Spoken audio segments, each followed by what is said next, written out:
Without further ado, I would be calling on our dear friend Audrey to take us on the first type of wealth called the time wealth. Audrey, can you hear me? Hello, good afternoon. Yes, I can hear you. You're most welcome. How are you doing? I'm very well, thank you. Awesome. Hello everyone. Good afternoon. My name is Audrey, and today we're going to be talking about the first part of the time of the five types of wealth. I'll be talking time wealth. So, a quick introduction. Please let me know if you can hear me. Can everyone hear me clearly? Yes, I can hear you clearly. Okay, thank you. So I'll be talking about the first type of wealth, which is the time wealth. And a brief introduction is that basically we are all billionaires in terms of time. When you're 20 years old, right? When you make an estimate of how long you're going to live, saying 80 years, basically you have 2 billion seconds in your life. Of course, you may live more than above 80. But when we look at ourselves, we don't look at ourselves as people having time. Now, when you imagine,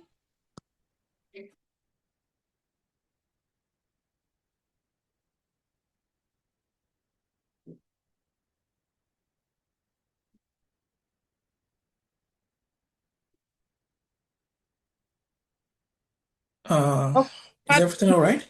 have young members of our readership network with me. Okay. So basically, Yeah, I had to shut my daughter. Shut the you're door.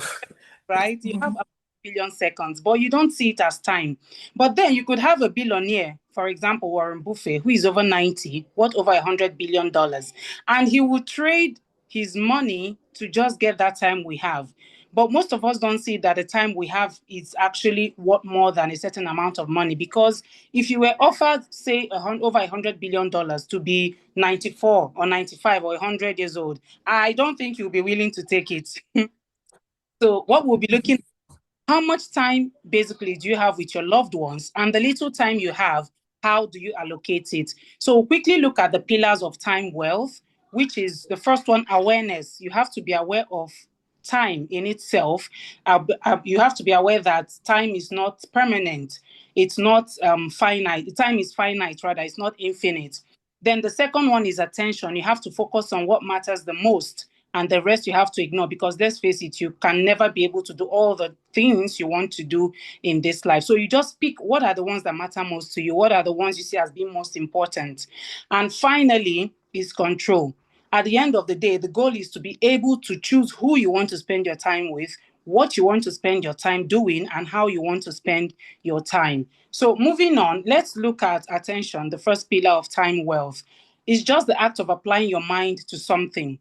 So when you have focused, concentrated attention, you get extraordinary outcomes, as opposed to when you have scattered, unconcentrated attention, giving you ordinary outcomes. For example, there was an example cited in the book, the famous Toy Story, right?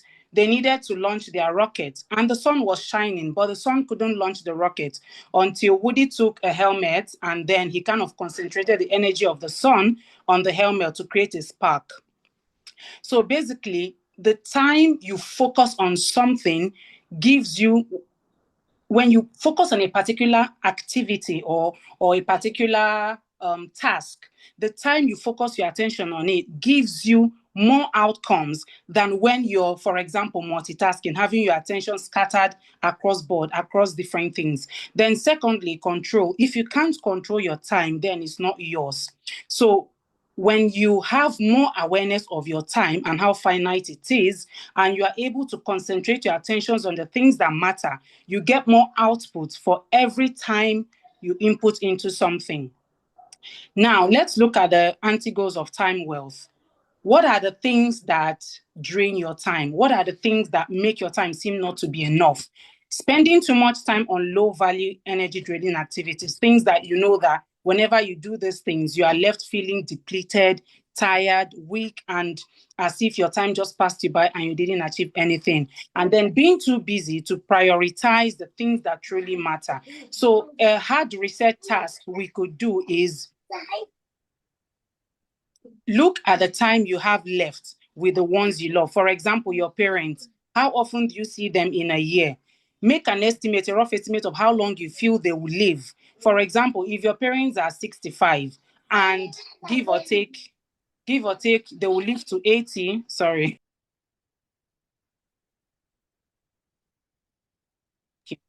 So give or take, they will live to 80. If you see them once a year, that means you're looking at seeing them only 15 times before they are gone. So you need to check how much time do you have with your loved ones. It could be your friends, your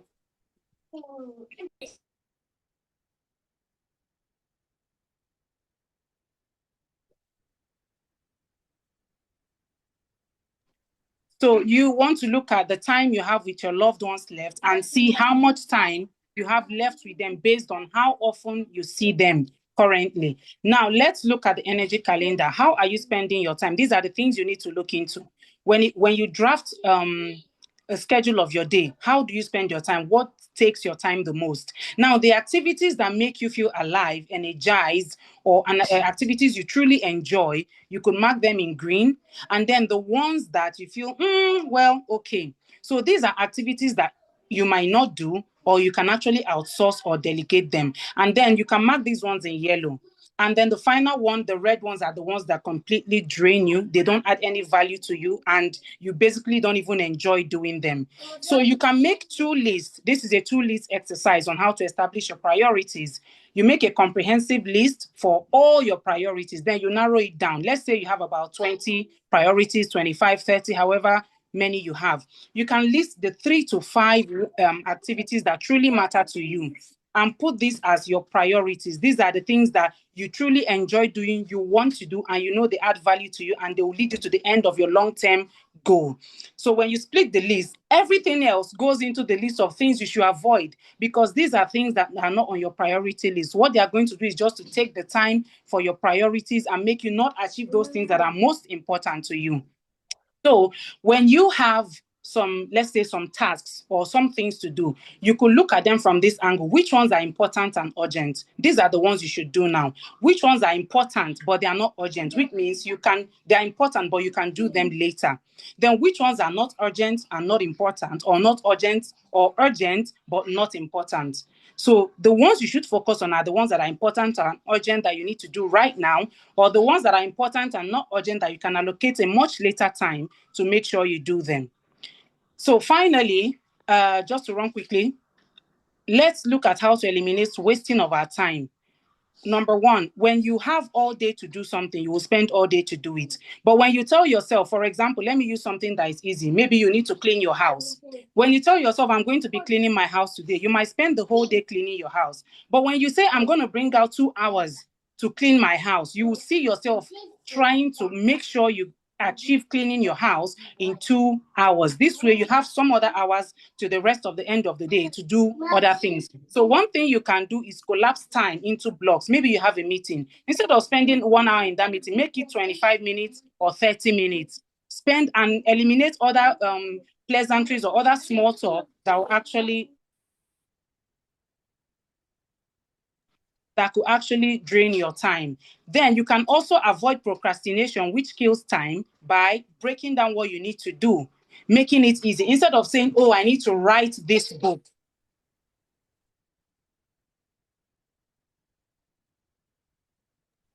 So instead of saying, I'm going to write a whole book, you could tell yourself, okay, in January, I'm going to be done with chapter 1 of this book. By February, I'll be done with chapter 2. When you break the list down, then you can say, okay, what will I do? When will I do it? Then if I'm able to finish chapter 1 by January, to reward myself with maybe a spa session or maybe an ice cream date or whatever you want it to be. So you can give yourself a kind of reward for achieving that task that you have broken down. This way, it's easier for you to achieve that goal.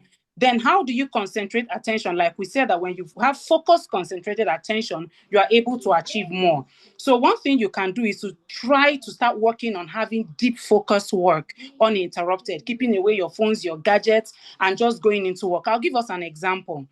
Isaac Newton, Isaac Newton, when he achieved the most in his life, was during a plague that's similar to COVID. When it happened, he had to go and take like 1 year off And within that 1 year, he was able to achieve most of what he's renownedly known for today. So deep focus work, you can start working on it 30 minutes a day, 2 to 3 hours. You can split it maybe 1 hour in the morning, in the afternoon, in the evening. These are ways you can break down your time, where you keep away everything that distracts you and just be focused on your work. Then have things that make you eager to start working. It can be making your workspace a place you actually enjoy, looking at maybe the flowers or the paintings or the diffusers. You can just make it, what do you like? If you're the type that likes woody scents, floral scents, you can decide to set up flowers, make your workspace a place that you like. You like how it smells, you like how it looks. Maybe you like to face a window, or you like to face a blank wall, whatever it is. So make your space somewhere you like being. Then how do you create time? Appropriate task profiling. What tasks do you need to do? Who can do it? Who should do it? Clear expectations. What do you need to be done? And feedback, following up. How is this being done? You can't do everything. So those ones that you need to delegate, you need to discover who can actually do these things. What do I need this person to do? How do I follow up to make sure this person is doing it? Then you should also know how to say no, because you cannot do everything. How do you know what to say no to? You just ask yourself, would I do this right now? If you're not going to do it right now, you can say no. And if you know that the reward is not going to be as much as you think, and it's going to take more time than you thought, would you still do it? If the answer is yes, then you should do it. But if the answer is no, then that is something you should absolutely be able to skip. Now, going to professional time, you have your management time, where you can create blocks of time, like I said, to handle certain things. You can say, oh, I have 2 hours to clean my house. I have 1 hour to cook. You can also apply it to your professional time. Okay, I want to do this presentation in 20 minutes. I have to check my emails. Within these 2 to 3 hours, I'll be doing only emails. Within this time to this time, I'll be handling calls, meetings, and the like. Then creation. What time do you have to do what actually creates something new? It could be writing, it could be coding, it could be building. You need to create the time to actually create. Remember, the first one is to manage. That is the time you have. You need to do maybe meetings, calls, presentations. This is management, is related to your work. When do you create? When do you add value? When do you come up with stuff? This could be writing, coding, building, whatever. Then consumption, when you spend time doing something for yourself, listening to music, studying, reading, whatever it is. Then what times do you have to get ideas to think or come up? These are brainstorming sessions, it's journaling, it's coming up with things that actually give you ideas for new things you can do, or new ways to do things. Now that you have made out time, or you have seen how you can actually create out other times from the time you have, how do you feel your newly created time? So you're going to check, what are the activities that create energy for you? What do you do that makes you joyful? What makes you feel energized? What makes you feel mentally picked? What gets your interest? What gives you calm, peace, tranquility? What physical pursuits do you enjoy? Is it running? Like me, I like to run. It could be running, it could be workout, it could be brisk walking, whatever it is. It could be table tennis. What sporting activity or what physical activity do you enjoy? Then what professional activities do you enjoy? Is it going to programs? Is it what feels easy and fun for you to do in terms of your professional life? So in summary, what I want us to take away from this, from the whole time wealth we have discussed in this short time, is the pillars of time wealth, which is awareness, attention, and control. Sorry, can you still hear me? Yes, Okay. clearly. So in summary, I want us to take away that you should be aware that time is finite. Be quiet, okay? You should be aware that time is finite. That is awareness. Then attention. How do you spend your time? Whom do you spend it with? What do you spend it doing? Then control, to actually know what you need to do with your time, who you need to do it. You should be the one allocating your time and how you want to spend it. Then let's also not forget the goals and anti-goals. Write out all the things you like to do. Pick the first 3 to 5 that are most important to you. Every other thing that are not in this category are anti-goals. Sorry, excuse me. Every other thing that is not in this category are anti-goals. So these are the sorry. So these are the things that It's okay. I definitely want to avoid. So thank you so much for your time. Thank I'm sorry you. for the Thank you very interruption. These are much. going to be our newest members. No, no, no, no. They are all part of it. They are all part of it because remember, spending time with loved ones, having them Yes. around is part of what we are talking about. I mean, uh, and thank you very much for leading by example to show us how you are also balancing living life and family with everything that is all going on. So, I mean, well done on that. Well done. And I believe the audience is highly engaged and taking one or two lessons from what you've shared so far. Yeah. So without further ado, we'll keep moving on to the next one. And this is an interesting one, social wealth. And I'll be the one taking us on this one, discussing social wealth. So but before we start, I want us to do just a short exercise. So, and this is the exercise. Can you imagine yourself at 80 years old? How long do you want to live? 80, 90, 100, whatever. Imagine yourself at your old age. That's the idea here, basically. What do you think you'll be doing at that age? Who are you going to be with? Where will you be? How do you feel? What do you think you will be feeling at that age? All right. Now, because of time, we're not going to do this exercise live on the call, but I would want you to really spend some time to do this exercise. Imagine yourself at that age, 80, 90, 100, 70. And because one thing that you would all agree with me on is that the older you get, the more you would rely on others for doing basic things. And the older you get, the more you would rely on this ability to call on others. And this ability is not something you cultivate as you get older. It's something you have to pay forward. You have to pay for it now. You have to invest in it now before you get there. And so that's why I want us to do this exercise because you know the saying, an unexamined life is not worth living. That was Socrates. If you've not spent time to examine your life, to think about the direction it's going, then you are not actually living. And for those of us in management, we are familiar with this quote from Peter Drucker that what gets measured gets improved. If you don't measure your life, if you don't reflect on it, then you cannot improve your life. So I want us to do this exercise. Ask yourself at 80, where am I going to be? What am I doing? Who am I with? Who is with me? And so let's talk about social wealth. First, man is a social animal. We have heard that many times. Man is a social animal. But what does it mean for man to be a social animal? It means that to achieve your full potential as a man, you have to be part of a society. Without a society, you cannot live up to your full potential. If your dream was to build the biggest plane and you're not part of a society and there is nothing like a society, who's going to fly that plane? Would it really make sense to be building planes? Where do you want to go? Who are you going to go meet there? Do you even know there is somebody there?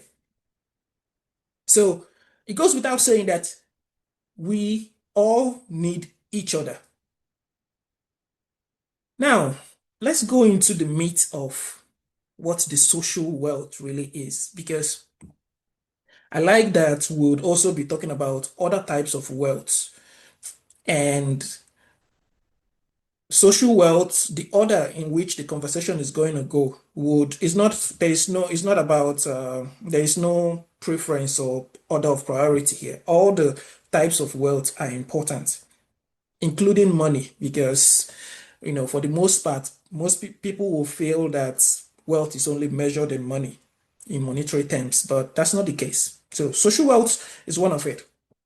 Now, there is the question on the screen. Who will be sitting in the front row at your funeral? Who will be sitting in the front row at your funeral? Sometimes when we read books that are written in the West, it might be challenging to connect, because we might not be able to relate realistically to some of the things they are saying. So I would want to bring it home. And in my own way, I've modified this question. So my own question is, who at your burial, who are the people at your burial who cannot eat? They're at your burial, but they can't eat. Or they're at your funeral, but they can't eat. You might have seen this funny picture of what happens immediately after somebody is buried in Nigeria. Immediately after someone is buried in Nigeria, everybody's dragging food. People are saying, this is our committee, this is what our demands are, this is what we should be getting, that's what we should be getting. Everybody is eating and socializing, enjoying. But who are those people who cannot eat at your burial?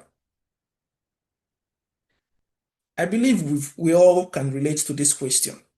Those are the people who sit at the front at your funeral. Now, the next question is, these people, are you cherishing them? Are you letting them know how important they are to you? Are you really prioritizing them at this point in your life? Social wealth is all about mutualism. It's built on the foundation of mutualism. And mutualism is just, simply put, it is win-win partnerships.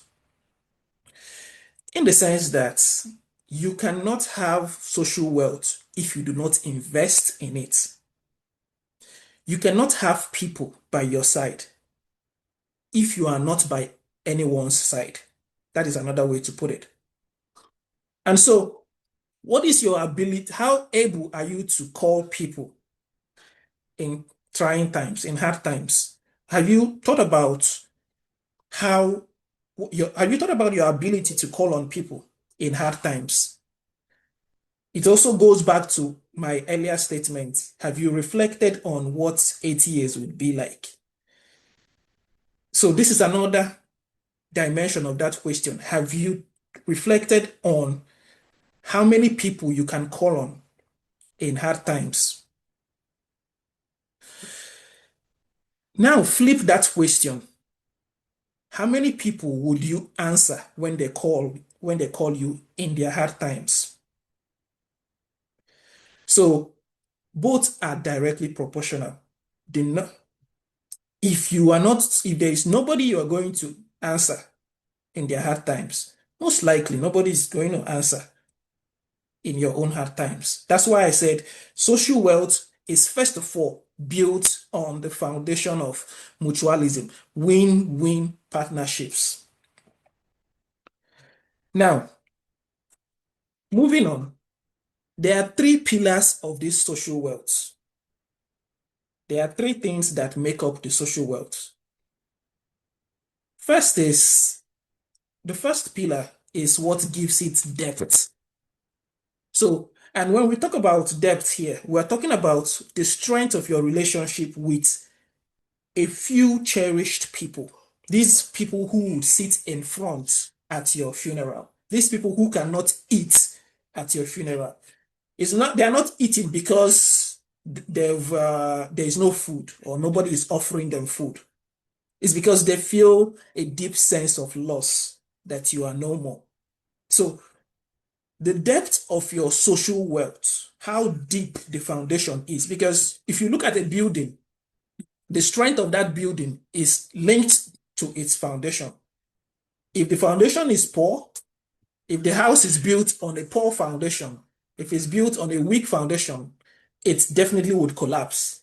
So now, the depth of your social wealth, which is the foundation it has, the strength it has, relies on the strength of this relationship you have, the bond you have with these few cherished people. Many of us do not know these people, or you know them, but you are acting like you are not aware of who these people are. Now, this is a wake-up call for you to begin to identify these people and begin to cherish them and treat them as important. Because the thing with life is, what you don't value, you would lose. eventually.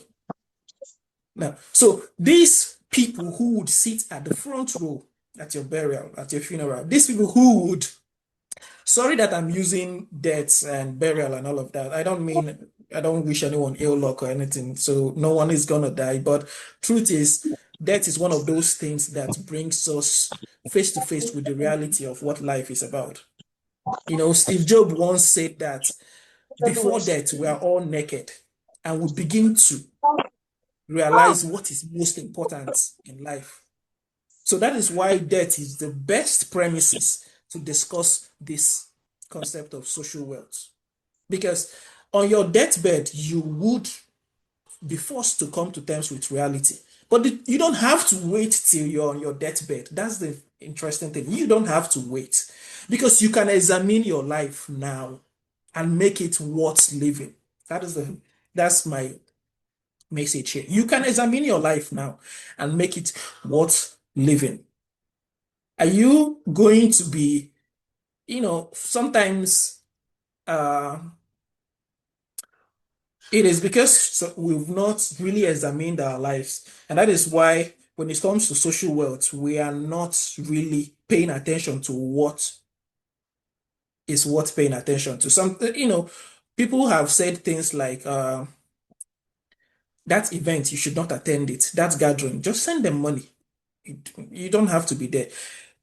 Good. There are some things that you can send your presence to. But there are some things that demands your presence.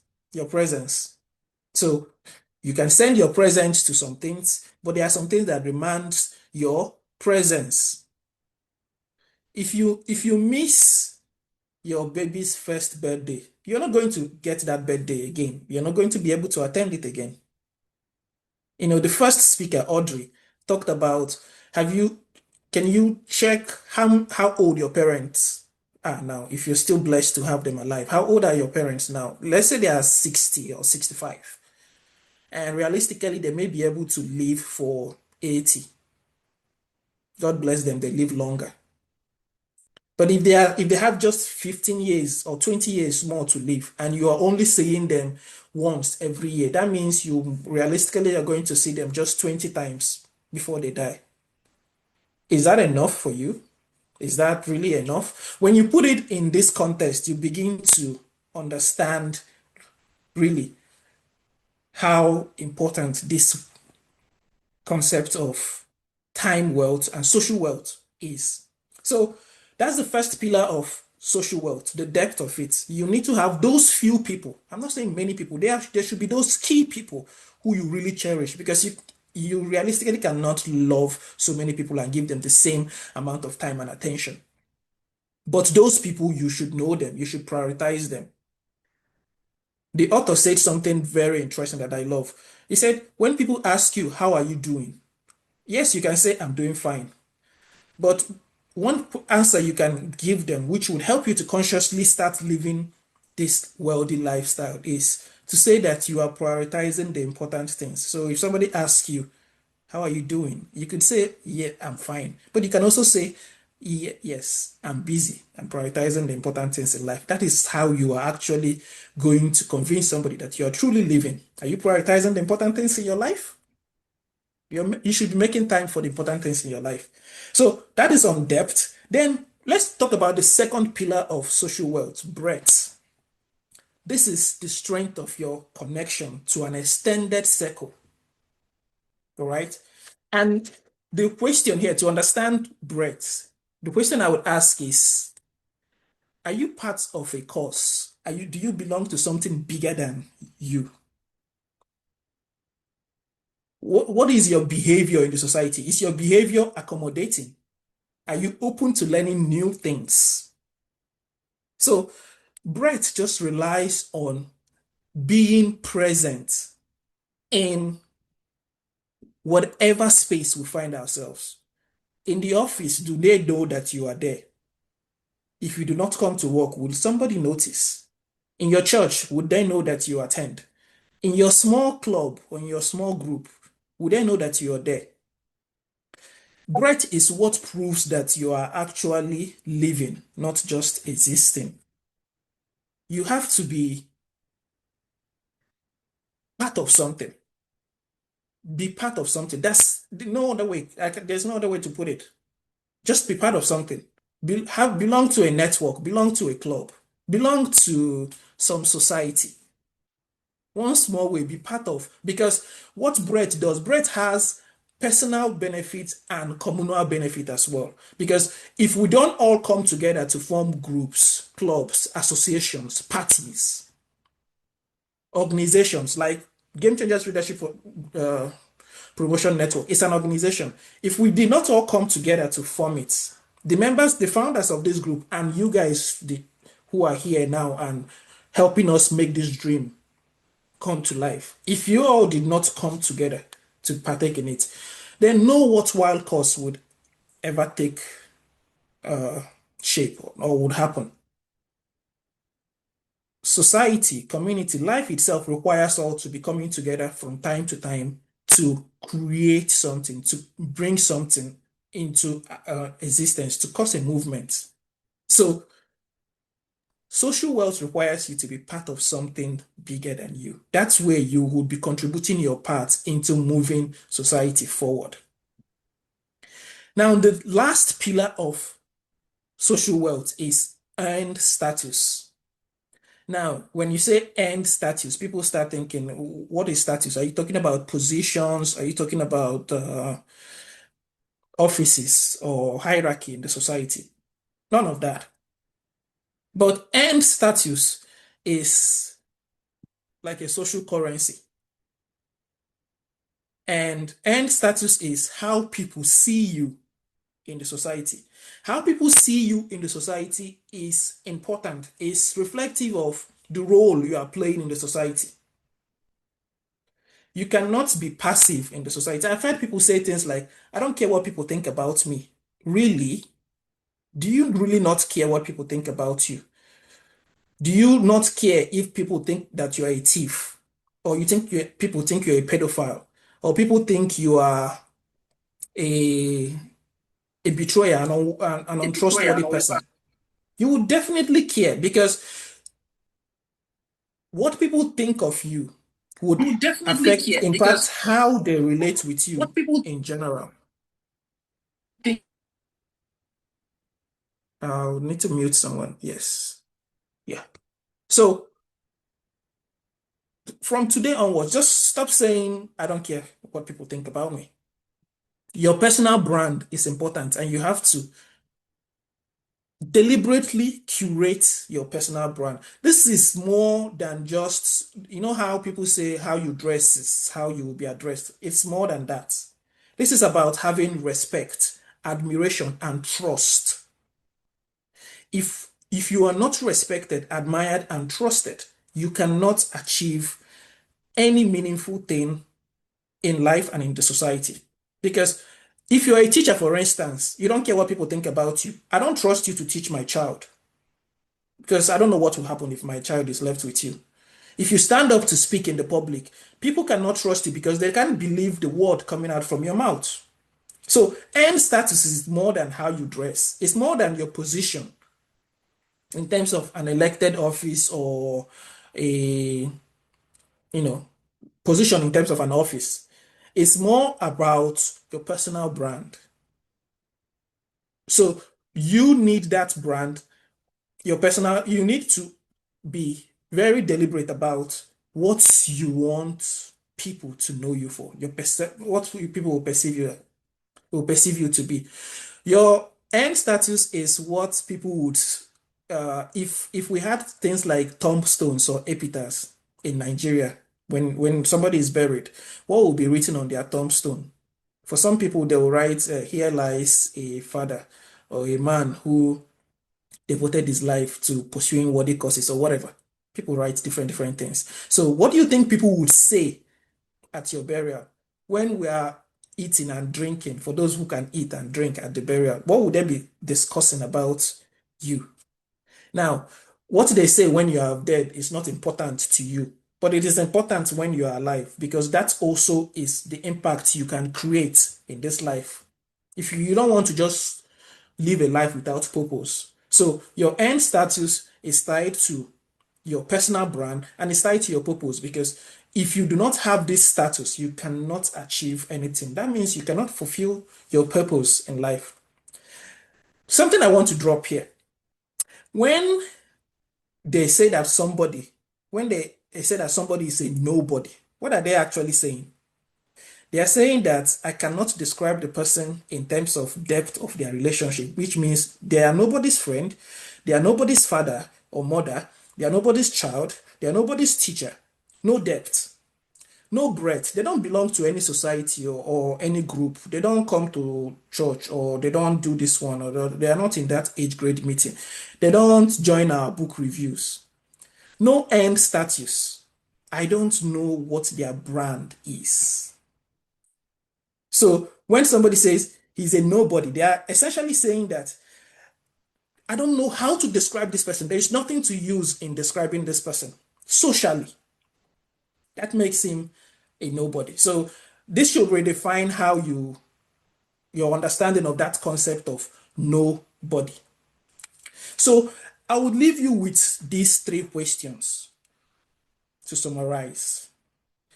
Who are the ones who can't eat at your burial? Who are those ones? You need to know them. Are you able to call on people in hard times? Because if you can't call on people, that means you are not paying it forward now.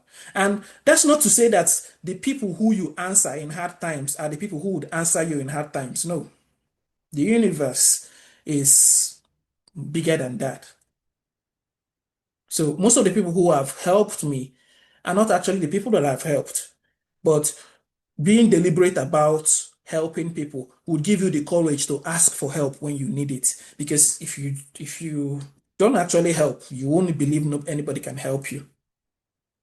And sometimes when you don't ask, most often you won't receive it. So who are the ones who can't eat at your burial? Who are you able to call on in hard times? You have people you can call on in hard times. Then are you investing in your social wealth? This includes deliberately curating your end status. And your end status is your brand, your personal contribution to this society as a whole.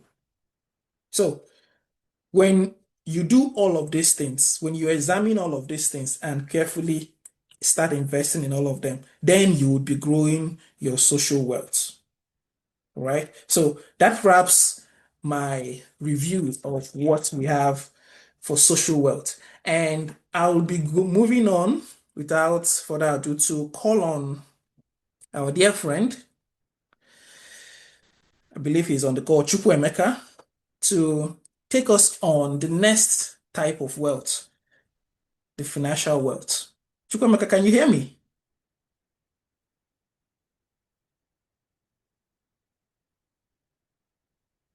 Is he here with us? He did mention that he's having a bit of traffic situation getting home from work. So I was hoping he would be able to join us already, which is why I put him on the third. But if it's not here, Chukwameka, please let me know once you are able to join us. But we can move on to the next one, which is I will check if it joins, but if it doesn't join, then I will just share some of my learnings on this financial wealth pillar. But for the benefit of time, let's move on to the next one, mental wealth. And I can see Rita is on the call. So Rita, please, the floor is yours.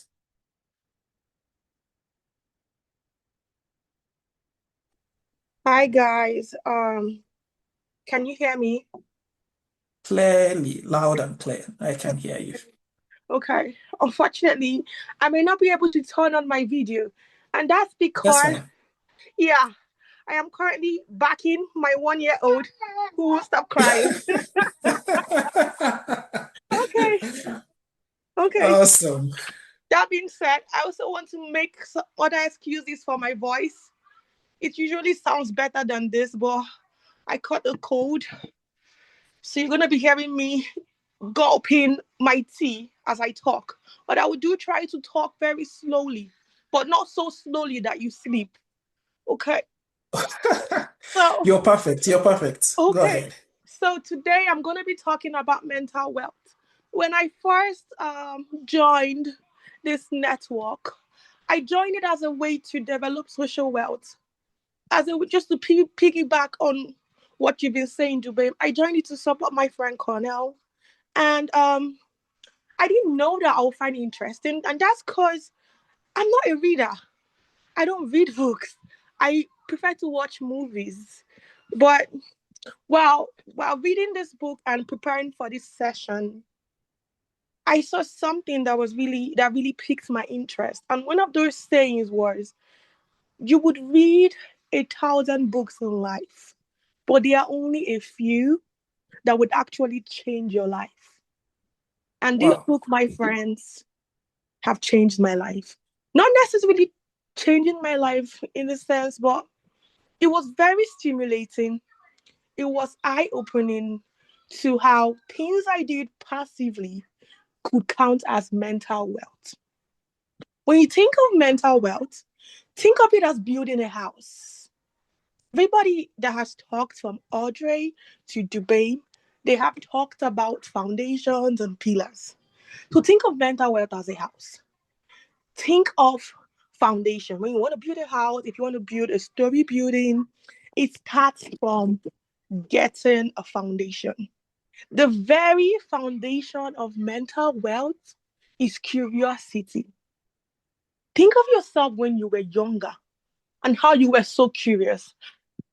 I have taught undergraduates for the past 2 years, so I know that I wanted to share a slide, but I know that nobody wants to look at the slide. People would always remember stories as opposed to showing them things on the slide. So let me tell you a story. There was a day I was taking my kid to daycare early in the morning because I have to get up early to teach. So it was 7 a.m. and the sun was just rising. I don't know whether it's from the east or from the south or from the west. I do have a very bad problem with understanding direction. Probably the east, right? So the sun was rising and it was rising. My daughter was just like, oh, oh, oh, that curiosity to find something new, that light bulb moment in our head that was turning on, that is curiosity. As you grow up in life, you would find out that the world will try to beat that curiosity out of you to try to make you normal. But the moment you refuse to be normal, that is how you build mental wealth. Now let's talk about my life because I do like to talk about myself a lot. Growing up, I always knew I was not normal. To the point that I started calling myself an eccentric woman because I did not see things the way people saw it. I did not want the world to beat my curiosity out of me. I had a saying. When people tell me I cannot do something, I will tell them, don't tell me what I can and cannot do. Now, from the book, we have a story of a guy named Hank who was 90-year old. He was a Hollywood producer and he had money, he had everything, he had friends. And having all these things, he was turning 90 and his wife was like, hey, Hank, her name is Phyllis, what would you like for your birthday? And Hank goes, well, I don't want a vacation. I'm just going to pop out at Harvard and see what those geniuses are up to. So on his 90th birthday, he dressed up, he carried his briefcase. His wife was able to, get the management to allow him because he was a celebrity, right? So the crowd was going to go crazy. So they were able to allow him to go into Harvard. So he stepped in on his first day at class with 18-year-old freshmen. And he sat down on his first Physics Astronomy 101. He listened with intent. He took down notes and he asked questions. Now, Hank went on to live more than 90 years, probably still alive till now. But one thing about Hank was that he was curious. That was exactly why he went to Harvard. And that was how you build a foundation of mental wealth. That's how you build that foundation when you're curious. Don't ever let the world beat that curiosity out of you. Because when the world beats you down to normalcy, because your body would always return to equilibrium if you leave it alone. It's the same reason why if you stop working out, you get fat again. because your body wants to be in a state of equilibrium. But in all you do in life, if you do not let the world beat that curiosity out of you, do not let the world tell you that you're normal. It's okay to not be normal. People who have changed the world, they're all not normal. Now, if you're building a house, after the foundation, if it's a story building, you have to build a pillar or multiple pillars to spread stress. I'm not an engineer, I'm just talking. To spread stress, for stress equilibrium, I guess. So, there are three pillars of mental wealth. The first step is purpose. And just like every other 16-year-old who went to the university, everybody wants to find their purpose in life. This was where this book piqued my interest. I remember being 20 and being in the University of Nigeria, and my friend then, she had this book called A Purpose Driven Life. I read it back and forth. I read it north, east, south, west, just to try to find my purpose in life because my friend always talked about purpose. Guess what? I never did find that purpose. But you know what was missing from that book? What was missing from that book was the fact that your your purpose doesn't have to be your career. It doesn't have to be loud. You can find purpose in as little as taking care of your child. For all my life, I always knew that I want to amass an egregious amount of wealth. But do you know what I find purpose in? I find purpose in teaching people. I come alive when I'm teaching. I come alive when I'm talking. That's when I come alive the most. Now, that's my purpose in life, to teach. And I didn't realize it until I actually read this book. I always knew that that was what made me the happiest. And I've tried to deny because, for goodness sake, you can't live, you can't make an ambiguous amount of wealth from teaching. But then, like, your purpose doesn't have to be your career. So I could be on Wall Street tomorrow, but so far I find 1 to 2 hours to teach every week. I am living my purpose-driven life. In this same book, there was a survey about blue zones. Somebody wanted to investigate, why people lived long. So he investigated places called blue zones. He went out, he went to talk to people who lived the longest so that he will know their secrets in life. Do you know the secret of everyone who has lived long? They found their freaking purpose. If you find your purpose, you have a reason to wake up every single day. I'm a pharmacist by profession, but heck, that's just what pays my bill. I don't care. I'm not being a pharmacist. I come alive when I'm teaching people about their health, when I'm talking to them, when I'm hosting shows, when I'm basically teaching. Your purpose will never be your career. But when you find it, when you find that purpose, you'll want to get out of bed every single day. Let's go back to Hank and Phyllis. So the writer of the book also examined Phyllis's life, and he saw that she loved painting. Her purpose in life was just painting. It wasn't her career. She was a soap opera actress, but she liked painting. And she got to live very young because she was able to take 1 to 2 hours of time every single week to paint. So I've talked about the foundation, which is curiosity. Don't let the world beat out that curiosity from you, and purpose. So just know that when you're trying to find your purpose, it mustn't be loud. It mustn't be the main character. It can be subtle. It could be as little as taking care of your children. It could be as little as talking. It could be as little as maybe helping problem solving. Now, the next pillar, the second pillar to hold the house is growth. So when you find that purpose and have a vision, you have to take out time to strategize and expand that purpose. Okay, now guys, I'm going to take a sip. The voice is getting very hoarse. Wait. I'm back. Now back to my Yeah. point. So for growth, okay, there you go. For growth, you have to take time to re-strategize and to grow that purpose. That's just all it is about growth. That is just the basic summary. Find time to re-strategize and grow that vision of the purpose that you have. So now I like teaching. I need to find avenues to teach. That's just it. The last step is silence. Have you ever realized why many aha moments were had in the bathroom? Or for most of us women, when I actually realize things is when I try to go to bed. That is when the light bulb comes on in my head. And I'm like, damn, so this is what I've been trying to think of since. Allow time for silence.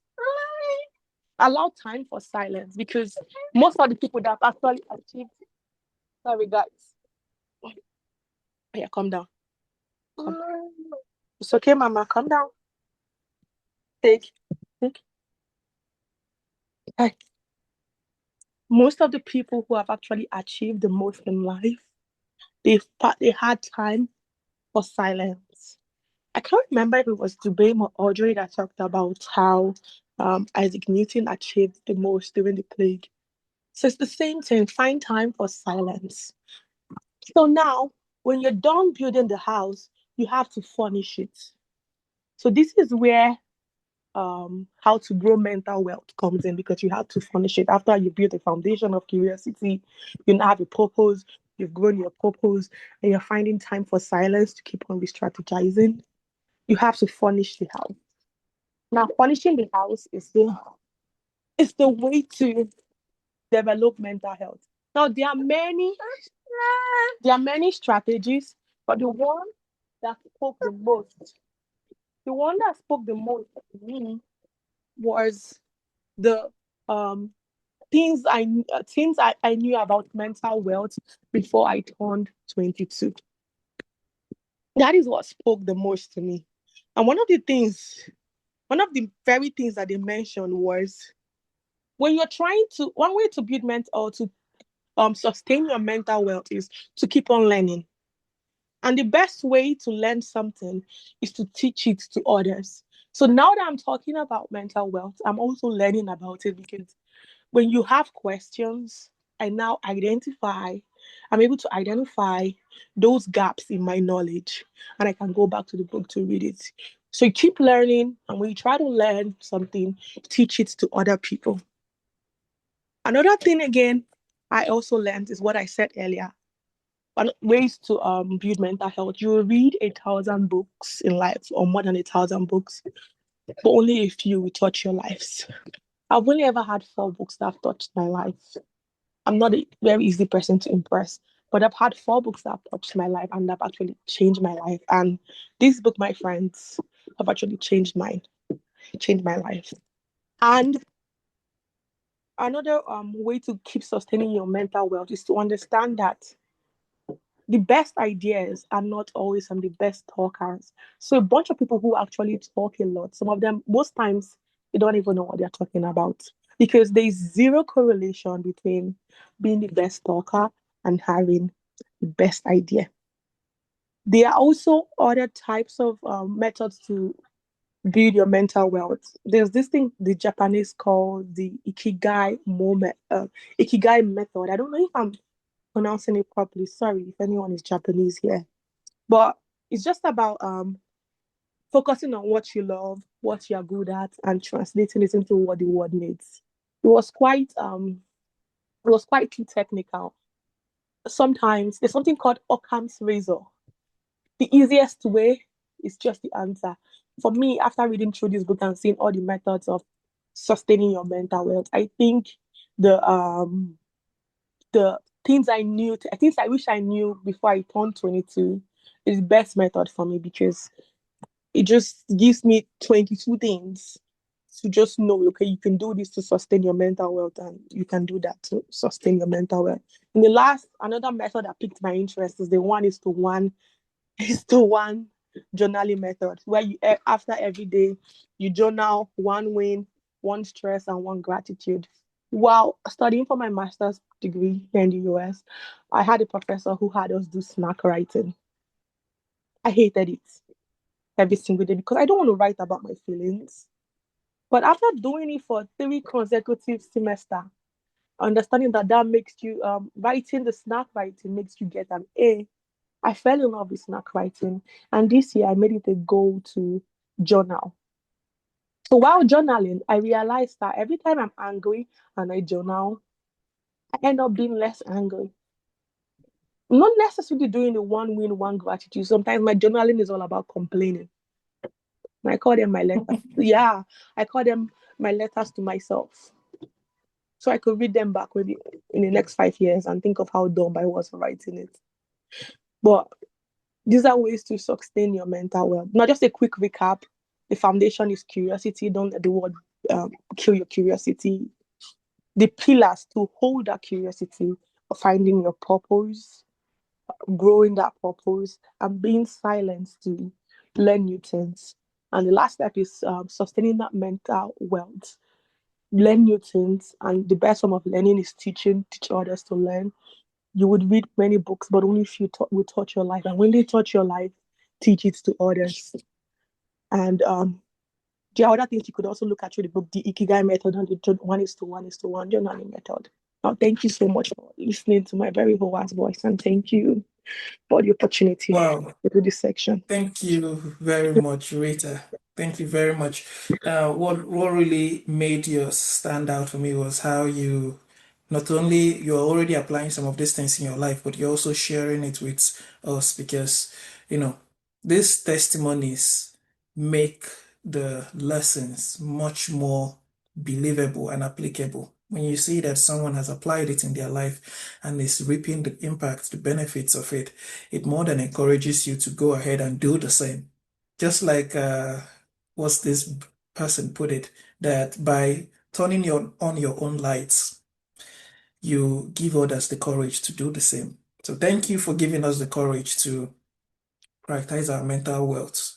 It's really, really important because many people are becoming mentally deprived. You are achieving so much in life and you don't have peace of mind. You don't have fulfillment. You're not happy. So you are building other forms of wealth, but you are not building this mental wealth. So it's important you prioritize it as well. Yeah.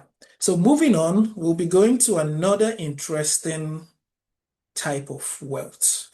And this is the physical wealth.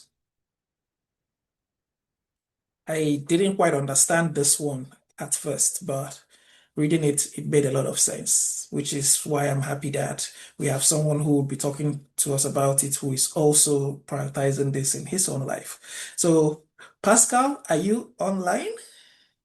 I think I've seen you. Yes. All right. So please, Yeah, the thanks, floor is thanks, yours. thanks, and good evening, everyone. Please confirm you can hear me very well. Clearly, loud and clear, loud and Oh, clear. okay, good. Thanks to our previous speakers, especially the last one, that's Rita. Really appreciate how you basically took us through your journey, right? And I think that is very, very key because that reinforces my own part of the conversation, which is physical wealth, right? And the way Sahil defined physical wealth got me thinking because he defined it as having a body capable of supporting the life you want to live. Having a body capable of supporting the life you want to be. It's very quick to look at physical wealth as being physically fit, having those sort of aesthetics and all that, right? But it goes beyond that. So I'd like us to pause and truly reflect on his definition, having a body capable of supporting the life you want to live. Within this particular chapter, he actually talked about the fact that further physical wealth is the foundation of all other forms of wealth. I mean, the other one captured in the book because it is that wealth that will fuel your future. Now, think about how ambitious one can be. And then in the near future, you're unable to enjoy the benefits of those stress, of those struggles, of those inputs you stage of your life. Now think about it. And that leads me straight to Brian Johnson's story. And this is someone because it's very easy to think about fiscal wealth will require a lot of stuff from us, right? In terms of money and time and all that, right? But it's good to look at it holistically. Then Brian Johnson is the guy that sold, that was in 2013. He actually sold paper for over $800 million. Now you can imagine someone who made such amount of money, right? Do you know what he did next? He actually embarked on a very unique project, which he called the Blueprint Project. And what is it about? It's basically a project that is radical in nature, but mainly data driven. It's basically a data driven longevity experiment, treating aging as an engineering problem. So its core goal is to see how it can reduce biological age faster than chronological time. You know, we all have our chronological age, and then the biological age speaks to how well your organs will perform over time. Some might look even younger, but their biological age is almost coming to an end, right? So Sai had the opportunity to interview Johnson, Brian Johnson, who embarked on this longevity experiment. Please find time to read about it. In fact, this is a guy that spends over $2 million per year on this pursuit, not dying. You can imagine amount they spend, but underpinned in his activities are actually things we can extract for our consumption to see how we can annex the benefits without spending that sort of amount he's spending, right? Because his own process is very intense, but through the conversations I had with him, he was able to identify three key pillars for physical wealth. One is nutrition, that one is movement, and the last is recovery. And I'll start with movement. We all are familiar with movement, basically physical exercise, but most importantly, daily body movement. This is very key, and this goes beyond intensity. In fact, he actually preaches consistency over intensity. Those 5 minutes walk or 30 minutes walk, that of course that can be increased as you consistently embark on such activity, right? But it's more focused on consistency. Those baby steps daily is very key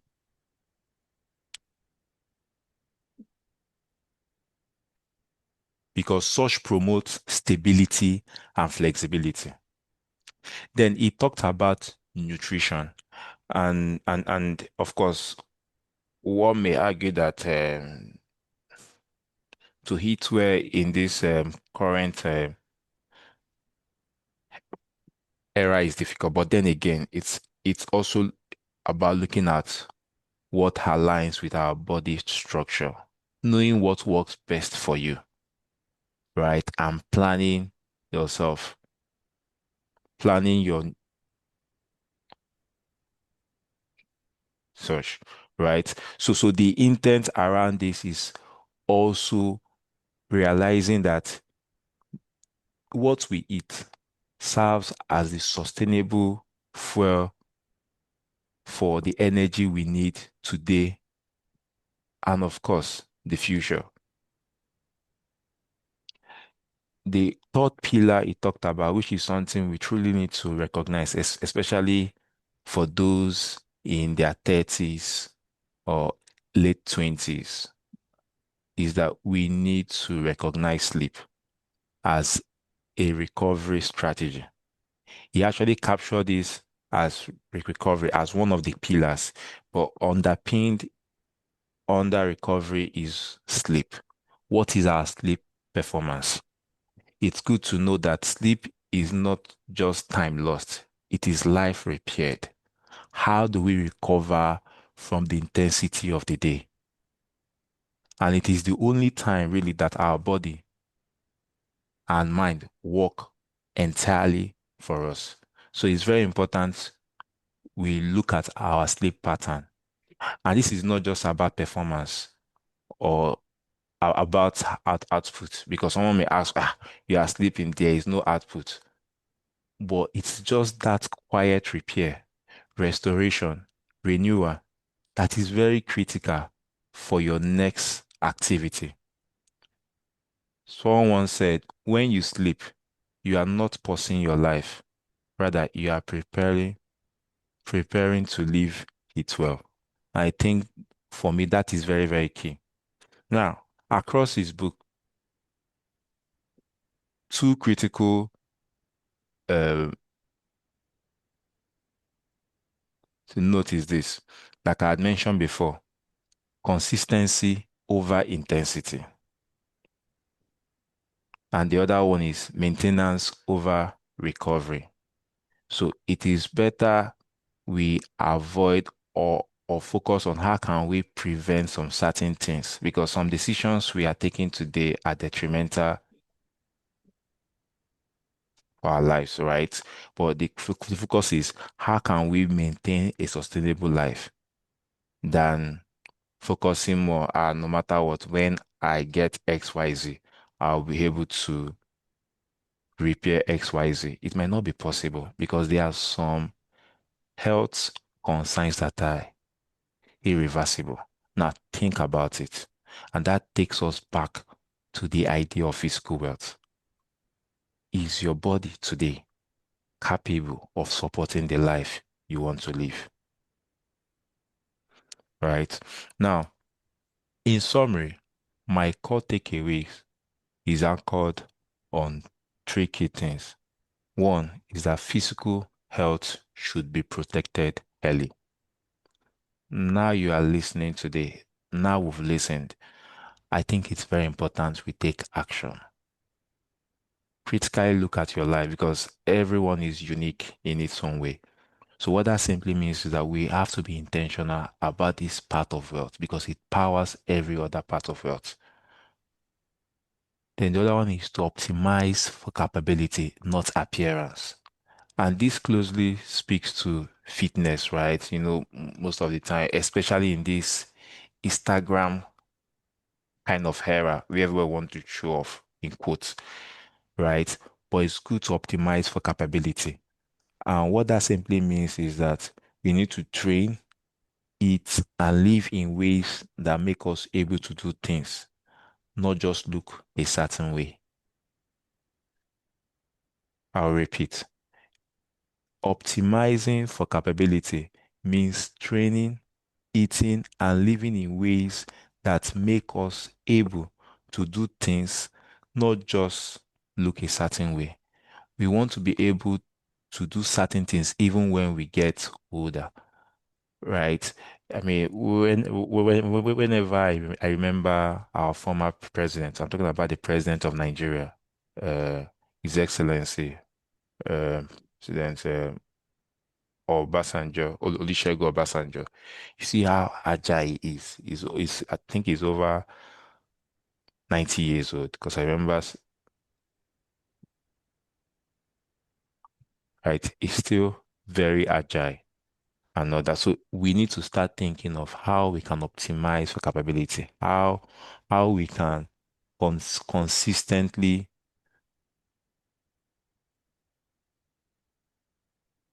live in ways that make us able to do the things we want to be doing, even in the nearest future. And the other one is that strength is insurance for aging. And for me, that means that maintaining strength today protects your future. Sleep protects your future independency, mobility, and quality of life. The quality of life. If you notice what I mean, basically what Dubin talked about, and there are some thought-provoking questions to us, right? And it's good to start looking at those things because these three key pillars are very fundamental to powering the life we want to live across the different types of wealth. In summary, fiscal wealth enables the enjoyment of success because at the end of the day, there's that desire to be successful. No matter what success means for you, there's that desire for success, right? But even in that journey, there is a need to have that physical strength to live and enjoy the fruits of your labor. I think that's the way to end it because whatever we are doing, there's an intent. We want to enjoy the fruits of our labor. And when we use the word enjoy, we are not necessarily saying just participating. We want to enjoy. I think that should be the desire of everyone on the call. We want to enjoy the fruit of our labor. And if that is your case, if that is your goal, it's good for us to really focus in that fiscal wealth exists to serve life and not just vanity. Back to you, Dube. Wow, wow, wow.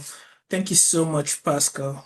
Uh, I liked the illustrations you made because they are all vivid and I believe we can all relate to it. One thing that I learned reading this particular section was also how your body is the house you would live in for the rest of your life. So if somebody met you on day one as you were born and told you build a house that you would live in for your entire life, I'm sure you want to do build a house that will be strong, that will withstand whatever weather. That's a house that you will be comfortable in. So that house is your body and you build it every day. Every day you invest in that house, you are building it. And whatever the status of that house is, that's what you will live in for the rest of your life. So if you want the house not to be leaking, if you want the house not to be bending one side, if you want the house not to be unable to make you comfortable, if you want it to do all of that, you know what to do. So your body is the house you live in for the rest of your life. Thank you so much for sharing that with us, Pascal. Yeah, so we had skipped financial wealth, and I know many of us have been looking forward to this particular one because, you know, not to throw any shade to anyone, but we come from a society where money seems to be the most important thing. Everybody rates money. Everybody wants to make money. Everybody's dream is to have so much money. So, and now we are talking about other types of wealth. So, it's important that we also understand the place of this money and how it all ties into the bigger picture of wealth creation. So, without further ado, I'll be calling on our friend who is on the call now, Chukwemeka, to take us through the main takeaways from the author's uh, explanation or text in the book. Thank you very much, Okay. Chukwemeka. The floor is Yeah, yours. thank you, Dudu. Can you guys hear me? Clearly, loud and clear. Okay. Okay, thank you very much, Dudu. My name is Chukwemeka. I am going to take you guys on the financial wealth aspect of the book that we all should have read. Okay, before I get into that, I want to say when Pascal spoke and then when Rita spoke, I picked two things. I think those two themes they've been recurrent all through the book, which is that everything about the wealth we're talking about, financial wealth, time wealth, social wealth, and all of that, these are things that we have to achieve deliberately. They are not things we leave to chance. They are not random occurrences that just happen. They are things that we have to consciously and rationally pursue in a manner, that brings balance to every other aspect of our lives, including the key. So I think that is one thing that is also reoccurring in the conversation we're going to have regarding financial wealth. And before I go into that, I want to quickly draw us back to the story of Hella and then Voth and the billionaire friend. They all attended a party together. I believe we've read the book, so we would recall this story. Okay, they were having a conversation towards the end of the party, and then Voth told Hella, "You are a renowned novelist and you've written a fantastic novel and you've earned a lot of money. But how do you feel when you realize that you cannot be the billionaire that this guy is? Okay, even with all the money you've earned from your books." And then Hella said something that stuck to me, and I believe that is more like the lighthouse in which this conversation is going to go. That okay, I may not have all the money in the world, but I have something that he can never have, which is that I have the knowledge that I have enough. Okay, and that understanding of enough, that appreciation of enough, what is enough to you? Okay, that is what Sahil Bloom, the guy, that is what he's trying to make us understand when he talks about financial wealth. So quickly, we're going to look at what is financial wealth. Okay, financial wealth is freedom, freedom of choice. Okay, freedom to take the kind of risks you want to take, freedom to spend time with your family instead of working endlessly and mindlessly. There's also optionality. We talked about freedom, we're talking about optionality now, which is choice. Okay, and there's also alignment. So, financial wealth, in the words, or say in the concept of Sahib Bloom, financial wealth is freedom. Financial wealth is optionality. Financial wealth is alignment. Financial wealth is intentional accumulation. You build intentionally, okay, instead of mindlessly. You build intentionally because you need to, prepare for tomorrow instead of building to show off, to tell the world, okay, that I've arrived, that I am now successful at all of that. Okay. And then we go on to see that Sahil is trying to make us understand that the society sees financial wealth as money. Okay, once you have money, you are financially wealthy. Once you have visible success, once you have that showmanship that everyone can see, the blinks and all of that, you are financially wealthy. But that is not the message Sahil is trying to pass across to us. He's trying to tell us that financial wealth is freedom, is optionality, is alignment. Financial wealth is not pursuing money mindlessly. Financial wealth is not pursuing societal validation mindlessly. Because when you do that, you at the end of the day, you still do not get the financial wealth that you're looking for. You do not get the other kinds of wealth which you should be looking for. What you end up with is burnout and then regret. And at the end of the day, you still suffer the poverty of time. You suffer the poverty of relationships because you pursue money mindlessly. The time that you spend with your kids, the time you use to attend maybe their football events in school, the time you used to, spend time with your wife, go out on dates and all of that. You just keep pursuing money mindlessly. And what you get at the end of the day is poverty of time, poverty of relationships, and even the financial work which you're pursuing, you get poverty of money as well. So what Sahil is trying to tell us here is financial wealth is a wholesome conversation. It is something that you have to do as a bunch. It's a multi-dimensional tool. Those are his words. It's a multi-dimensional tool that gives you freedom, optionality, and then a choice as well. And the cool thing with the concept of financial wealth here is that it does not have to be simple. When we have conversations like this regarding the concept of having enough, understanding how to balance the pursuit of money and the other aspects of your life. Most people think that we are trying to say live a simple and Spartan life. Okay, it does not have to be that way. Okay, you could still be ambitious and you know when to say, I have had enough, you go and rest for the day.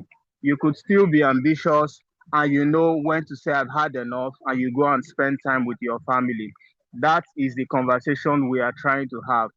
Finding a balance between doing those things you get to do on a daily basis to build wealth, okay, and then having time for the other things that are important in your life.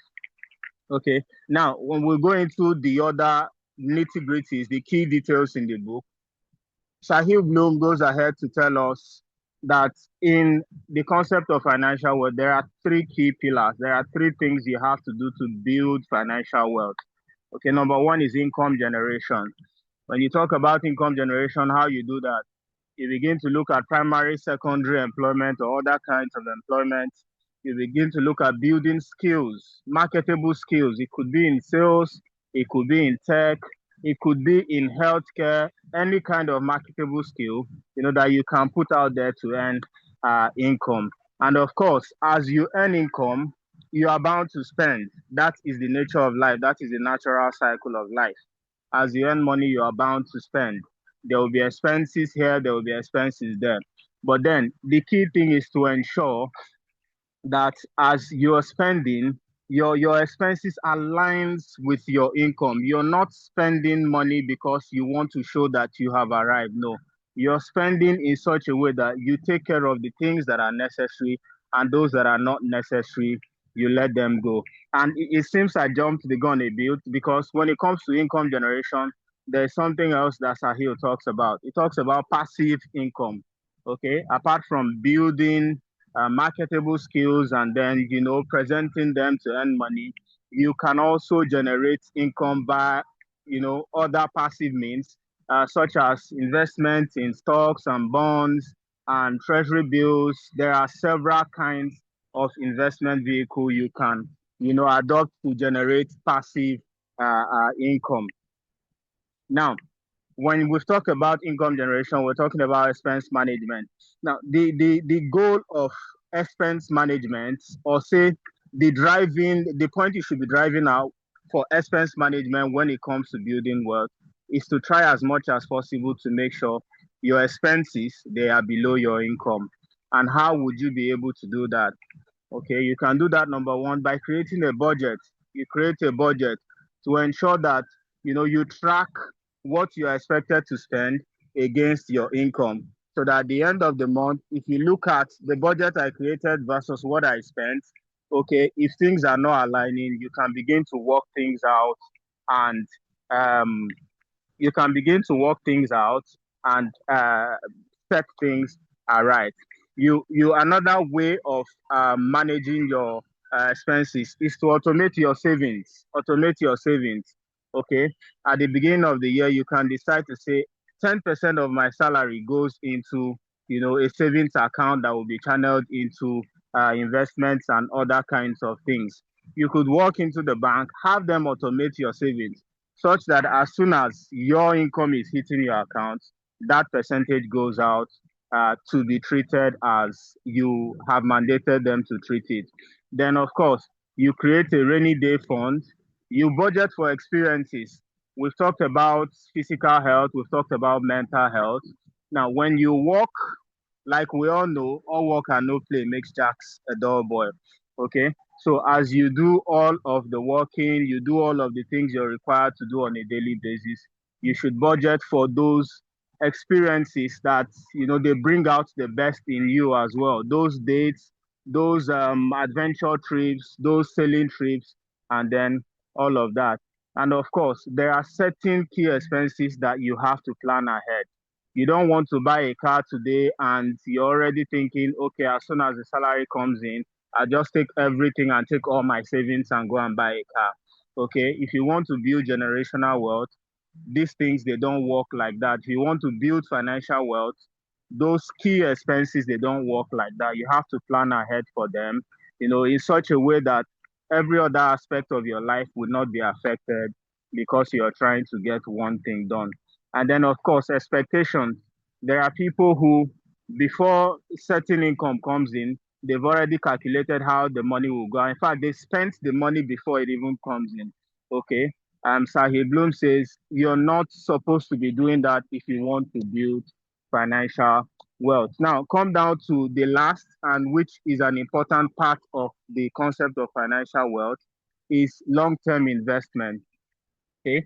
Sahib Bloom says if you want to build financial wealth, you have to, begin to think about investing for the long term. Now, that is a very big conversation on its own. It's a very wide conversation on its own. But like we said earlier, I have said this earlier, of course, in the words of Sahib Bloom, there are several ways you can invest your money, your income and the expenses, whatever is left from your income and your expenses, and then the savings which you've automated, you can put them in different kinds of investment vehicles that will generate passive income for you. There are stocks, there are bonds, there's real estate, lands.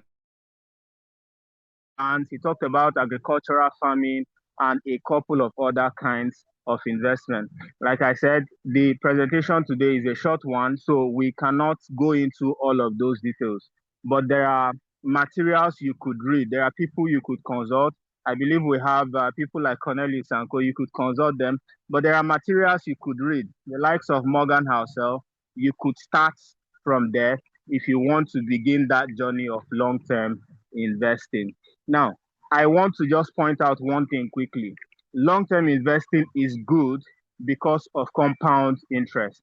Okay. The reason why the when people tell you about investing, they always talk about long-term investing is because you get the most out of long-term investing, from compound interest. That's just a side talk. Now, why do you have to try to build financial wealth? Why do you have to do this? The reason why we have to try to build financial wealth, okay, is control. If you're wealthy financially, if you're wealthy health wise, if you're wealthy time wise, if you're wealthy, especially financially, you have way more control of your time. You have way more control of your life. And then when you have way more control of your time and your life, you get to decide, okay, today I do not want to go to work. Rather, I want to take a walk around the neighborhood, breathe in the fresh air and the new air and all of that. And those, they add up to your health. So you have control of your time, control of your choices, and then the kind of risk you take and the kind of risk you do not take. And when you're able to, do this, build financial wealth, okay, you not only gain financial wealth, you become wealthy time wise as well. You become wealthy health wise, relationship wise, you become wealthy as well because if you have the choice on how to and how not to use your time, okay, you see that your relationships with those you love and those that love you, they will improve. And of course, the ultimate goal is financial wealth, which we have talked about. My reflections on this book. I was speaking with one of my seminar leaders last week. She came late to class. Unlike white people, they rarely come. So I was quite surprised that day. And during the whole talk, she told me she drove in from Wales. She comes to Wales. She comes to Liverpool from Wales every day that she has to come to class. And then I asked her, why do you have to drive that long? Why not get a place in Liverpool instead of driving from Wales? You know what she asked me? Have you seen where I live? Okay, and then she went on, she opened her phone and she began to show me pictures of, the sites, those precious sites, those mountains, the greenery, the landscape, fantastic landscape and all of that. And I realized that this for her is choice. It is choice. It is her choice to live in Liverpool. It's not necessarily for her now, it's not necessarily about the physical stress or the costs of driving all the way from Wales to come to Liverpool to teach. It is because of the fact that she feels more at home, okay, in Wales than she feels in Liverpool. So you see that for me, that taught me a key lesson, because it taught me that when we go about our daily lives, choice is important. Okay, this choice we'll talk about is important, because with choice, you're able to make certain sacrifices that will add real value to your life. Instead of coming to live in Liverpool because you have to, you can afford to live in Wales, okay, because you feel Wales gives you better value. So I believe that is the picture I am trying to present here, okay, drawing from Sahil Bloom's enough, the concept of enough. Okay, so you need to be able to drive your life in such a way that you build financial wealth, you build time wealth, and all of that, so that you have choices. You have the choice to choose things that add real value to your life, instead of just making choices because you have to make them. So that is my key takeaway. That is my reflection from all of the conversations we have had today. Thank you for your time, for listening. Thank you so much, Chukwuemeka. Very succinct, very straight to the point, and also lots of learnings from all you have shared so far. And I would like to add something that I picked while also reading this section on financial wealth. The author said that money is something, that money isn't nothing. You know how people often have this argument around money is not everything, money is not important. Some people say money is not important, some people say money is very important. But I like the way the author put it. The author said, money isn't nothing. That means money is something. The only thing is that money is not the only thing. So money is something, but not the only thing. That is the approach that I would recommend we all adopt. So money is something, it's not everything. So on your scorecard of how well you have lived, the amount of money you make can be there. Not even the amount, just being able to meet your responsibilities and needs should be there. But also other things like your time, your mental wealth, like your social wealth, your physical wealth, all of those things should be there as well. Because the problem is that we oftentimes measure ourselves only on how much money we've made. And by the time we overinvest in chasing money, we end up using the same money to acquire these other types of wealth, at which point it becomes super expensive to buy them. And you can't even buy them by then. Audrey had told us that if somebody were to offer you lots of money in exchange for time from your life, would you accept it? Some people have done money ritual and all of those things, but I know people would accept it because of their condition. But when it comes to making that payment, they often regret it because all of those people who did money ritual often think that they are not going to die. When it's time for them to die, they don't want to die anymore. So meaning that they weren't in their right frame of mind when they made that decision. So I don't think anybody's going to give up their time. So money is something, it's just not everything. And let's try not to fall into that arrival fallacy. The arrival fallacy is the thinking that when you achieve A, you're going to be happy, only for you to realize that A is just a platform for more achievements, because when you get there, you start seeing other things that you could achieve, and then you are onto the next thing. And your life enters that hedonic treadmill cycle where you are always after the next thing, and you never stop to appreciate how much you've lived. You never stop to appreciate the people that are making your life worth it, the people that would not eat at your burial. You never stop to take care of the house that you're living, which is your body.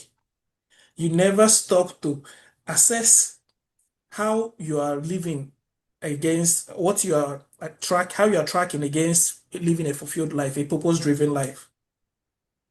So don't fall for the arrival fallacy.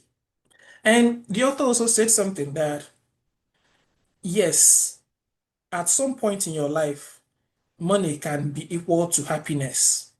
Usually there's a level where if you don't have money, the stress and burdens of life would make you always unhappy. So, but after you get to that point where you're able to meet that stress and burden of life, you've acquired enough money, you've made enough money that your income can meet those. More money would not necessarily make you happy.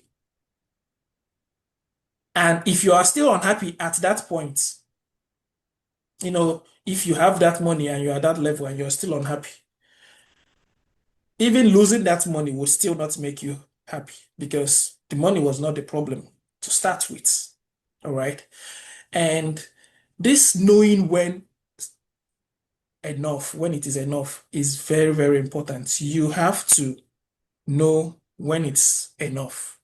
And it's something you have to personally define for yourself. There was a survey in the book where wealthy people, rich people, millionaires were asked, how much more money do you need to be happy? Some of them kept saying double. You see somebody that has 10 million saying they want double, somebody that has 2 million saying they want to triple it.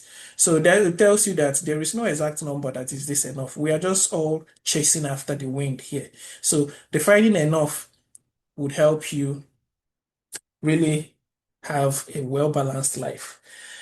It's been an interesting conversation so far, and sadly, we've not been the best at managing our time because I think, I've found the whole lessons engaging.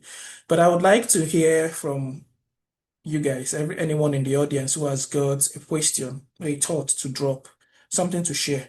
Please, you can unmute yourself, like maybe raise up your hand if you can, or mute yourself and just, have a go at it. Yeah, I think I'll just jump on the ship before some other person takes it. Hello, can you hear me all right?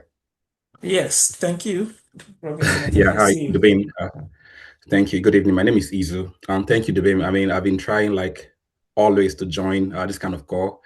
Either I missed the time, but for this session, I felt like I'm going to really track it. I'm really happy that I joined it. And You're welcome. honestly, thank you everyone that actually spoke. I learned a whole lot. I'm working on jotting a few stuff. So to me, the key takeaway from here is just how I actually define what they call wealth.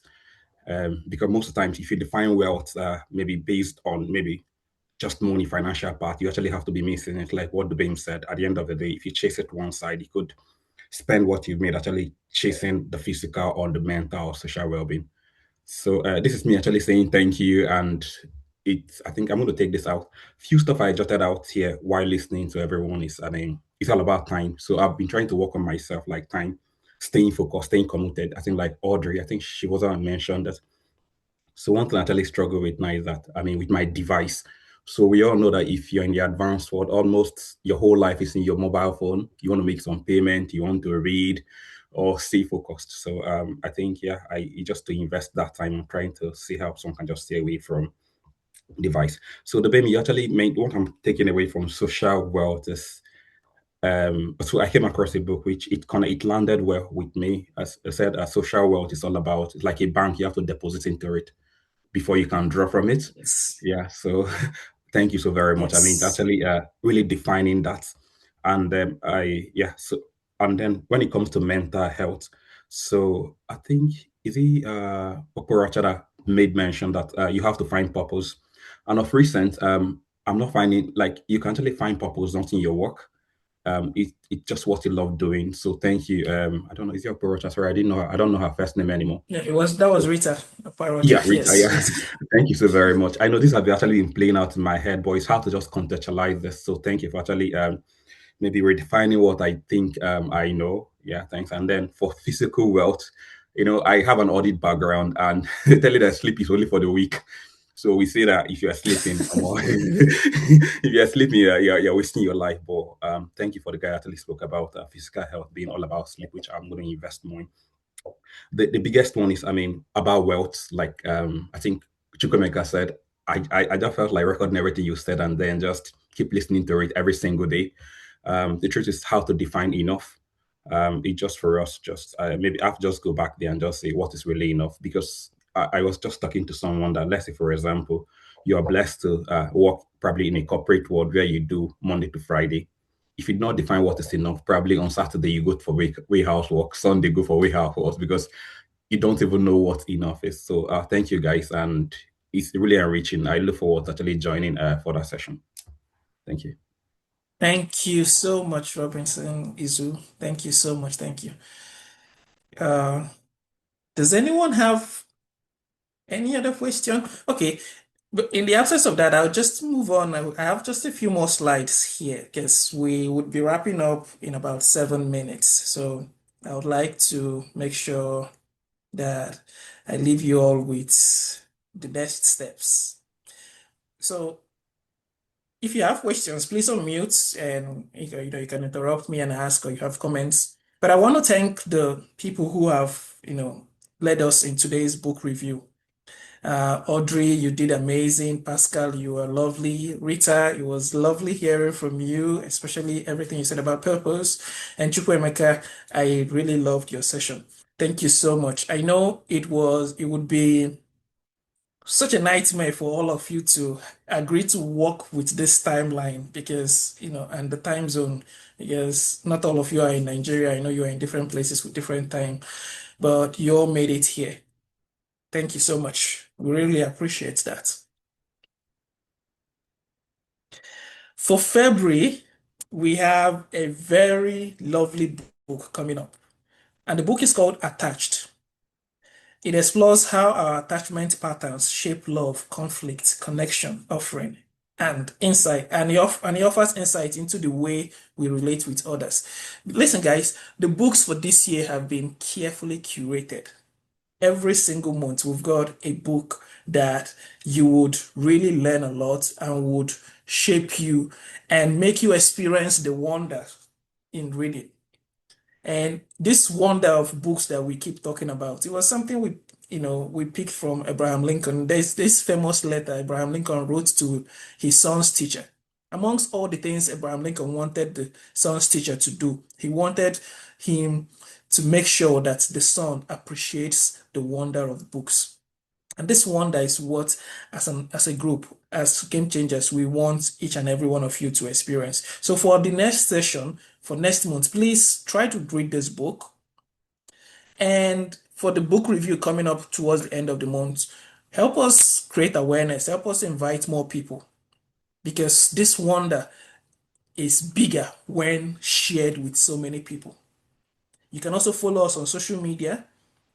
Just type the GRPN on any of the social media platforms will pop up. That's Game Changers Leadership Promotion Network at the GRPN. Thank you so much for making the time. Really grateful that you all took the time to be with us here today. And I look forward to hearing from you next month. You can also join our WhatsApp groups and interact, drop learning lessons as you read the book for the month. All the best, guys. Cheers. Bye, bye, bye, bye.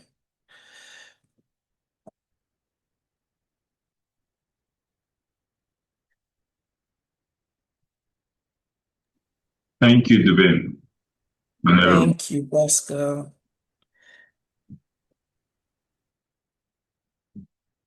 Thank you, thank you, thank you. Bye-bye, everyone.